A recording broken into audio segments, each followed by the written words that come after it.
दोस्तों नमस्कार। हिंदी ज्ञान गंगा यूट्यूब चैनल में मैं ओम प्रकाश अहरवार आप सभी का स्वागत करता हूं। और आज हम पढ़ेंगे कि साहित्य किसे कहते हैं, साहित्य है क्या, और साहित्य कितने भागों में है, मतलब साहित्य को कितने प्रकार का होता है साहित्य। तो साहित्य किसे कहते हैं, साहित्य के कितने भाग हैं और साहित्य को काल विभाजन की दृष्टि से कितने भागों में बांटा गया है। तो जनता की साहित्य किसे कहते हैं इसको समझ। जनता की चित्त वृत्तियों का संचित प्रतिबिंब ही क्या है, साहित्य है। अब साहित्य का इतिहास किसे कहते हैं। जब किसी देश में वहाँ की जनता की चित्त वृत्तियों का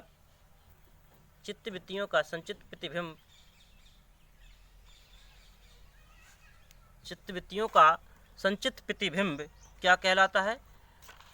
जब किसी देश का साहित्य वहाँ की जनता की चित्त वृत्तियों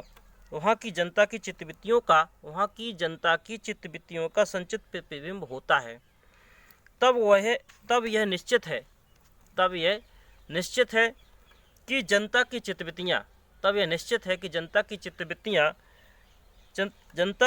वृत्ति के परिवर्तन में, यदि साहित्य जनता की चित्त वृत्तियों का प्रतिबिंब है तो जनता की चित्त वृत्तियों के परिवर्तन के साथ साथ साहित्य के स्वरूप में परिवर्तन होना स्वाभाविक है। क्या है, परिवर्तन होना स्वाभाविक होता है। आदि से अंत तक इन्हीं चित्तवृत्तियों को परंपरा में परखते हुए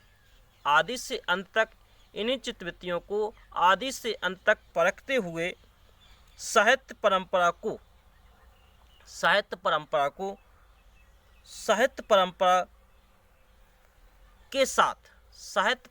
के साथ सामंजस्य स्थापित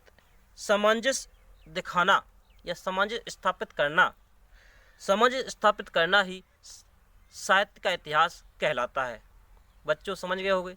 चलो एक बार फिर से बताता हूँ, साहित्य का इतिहास किसे कहते हैं।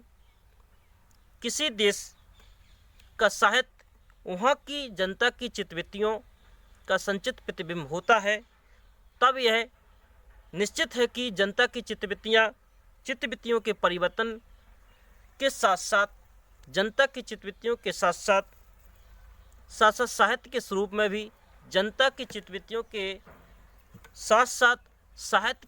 में भी परिवर्तन होता चला जाता है। जब साहित्य के स्वरूप में भी परिवर्तन होता चला जाता है, आदि से अंत तक इन्हीं चित्तवृत्तियों की परंपरा को परखते हुए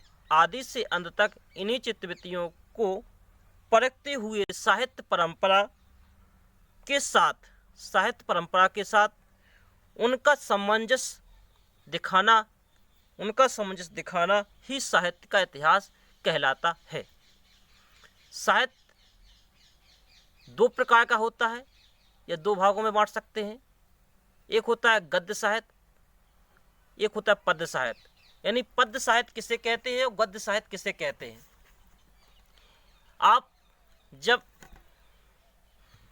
पद्य की रचनाओं को पढ़ते हैं तो पद्य साहित्य के अंतर्गत आता है, और जब आप गद्य की रचनाओं को पढ़ते हैं तो गद्य साहित्य के अंतर्गत आता है। हम आपको पद्य साहित्य के इतिहास को बताएंगे कि पद्य साहित्य के इतिहास को 1000 वर्षों के इतिहास को 4 भागों में विभाजित किया गया है। जैसे कि हम कहेंगे कि आदिकाल, इस मतलब हम कहें कि आदिकाल जिसको वीरगाथा काल के नाम से जानते हैं, इसका समय है संवत 1050 से 1375। दूसरा समय है इसका पूर्व मध्यकाल, जिसको हम भक्ति काल के नाम से जानते हैं। यह समय है 1375 से लेकर के संवत 1375 से संवत 1700 तक। उत्तर मध्यकाल की बात करें, तीसरा है उत्तर मध्यकाल। इसको हम रीतिकाल के नाम से जानते हैं। ये 200 वर्षों का रहा है, जिसको 1700 से लेकर के 1700 से लेकर 1900 संवत तक रहा है। हम चौथा माने जो है आधुनिक काल, जिसको हम गद्य काल के नाम से भी जानते हैं और वर्तमान काल के नाम से भी जानते हैं। इसका समय है संवत 1900 से लेकर अब तक।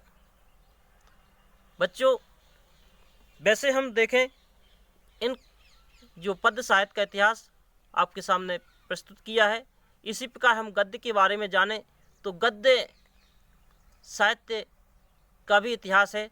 गद्य की विधाओं से लेकर के, गद्य की जो विधाएं होती हैं, जिसमें आप उपन्यास पढ़ते हैं, कहानी पढ़ते हैं,